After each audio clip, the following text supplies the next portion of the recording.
নিজের জমি নিজের মাটি দেওয়া হয়, কি একটা গাছ গাছ লাগাতে খাওয়া হয়, কেউ মানা করবে, সরকার মানা করবে যে গাছ লাগায় তুমি খাও না, কিন্তু তা করবে না। কিন্তু এরা নোংরা যত যা সব বলে রাস্তার উপরে থুবে।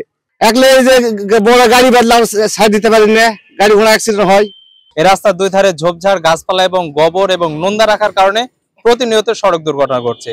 শুধু গোবর নোন্দা নয়, এই রাস্তা রীতিমতো বাড়ির উঠানে পরিণত হয়েছে, যার ফলশ্রুতিতে রাস্তার যে বেগবান গতি, সেই গতি কিন্তু পাচ্ছে না যারা যারা যানবাহন চালায়। তারা কিন্তু প্রতিনিয়ত একটা গাড়ি যদি এক সাইডে রাখে আর একটা গাড়ি নিয়ে যাওয়ার মতো জায়গা নেই, যার ফলশ্রুতিতে প্রতিনিয়ত কিন্তু এই রাস্তায় সড়ক দুর্ঘটনা ঘটছে। এই বছরে যদি পরিসংখ্যান বলি, এই বছরে এই সড়কে প্রায় 2 জনের তাজা প্রাণ ঝরে গেছে, যার ফলশ্রুতিতে একটি সামাজিক সংস্থা, অরাজনৈতিক সামাজিক একটি সংস্থা, তারা দায়িত্ব নিয়েছে এই ফেরিঘাট থেকে ফতেপুর বাজার অর্থাৎ মান্দার প্রাণকেন্দ্র, ফেরিঘাট থেকে মান্দার শেষ সীমানা ফতেপুর বাজার পর্যন্ত যে 19 কিলোমিটার যে রাস্তাটি রয়েছে, এই রাস্তার 2 সাইডের যে ঝোপঝাড় এবং ঝুঁকিপূর্ণ যে সকল জায়গা রয়েছে, সেই জায়গাগুলো পরিষ্কার করার একটি সামাজিক সংস্থা এগিয়ে এসেছে। আসলে কেন তারা এই উদ্দেশ্য এবং কি জন্য তারা এগিয়ে আসলো, আমরা একটু জানতে চাইবো এই সংগঠনের একজন কর্মীর সাথে। আসলে আপনারা কি উদ্দেশ্যে এখানে আসলেন এবং কেন আসলেন বলবেন?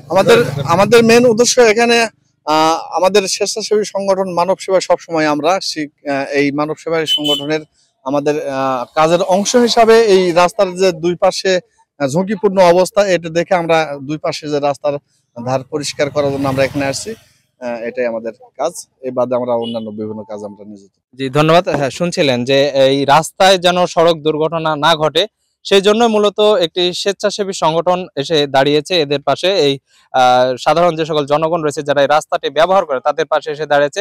আমি আরো একজনের সাথে একটু কথা বলবো। এই যে আমার পাশে দেখতে পাচ্ছেন একেবারে কলেজ পড়া যে সকল ছাত্র রয়েছে, তারা কিন্তু এই সংগঠনের পাশে এসে দাঁড়িয়েছেন এবং স্বেচ্ছায় শ্রম দিচ্ছেন। আসলে এই যে কাজগুলো করছেন, কেমন লাগছে এই কাজগুলো করছেন যে আপনারা? আমরা এই সকল মানব সেবার কাজ করে অনেক নিজ থেকে গর্ববোধ করতেছি, কারণ একটা দুর্ঘটনা একটা প্রাণ, একটা পরিবারের অনেক বড় একটা জিনিস নিয়ে চলে যায়। তো আমরা যদি এইসব পরিষ্কার করি, আপনি একটু আগে বললেন যে 200টার বেশি এখানে প্রাণ গেছে ও অনেক মায়ের বুক খালি হয়েছে। তো আমরা চাচ্ছি যে মানব সেবা করে একটা পরিবারকে বাঁচানোর বা একটা মানসিক একটা শান্তি আমরা অনেক অনুভব করতেছি।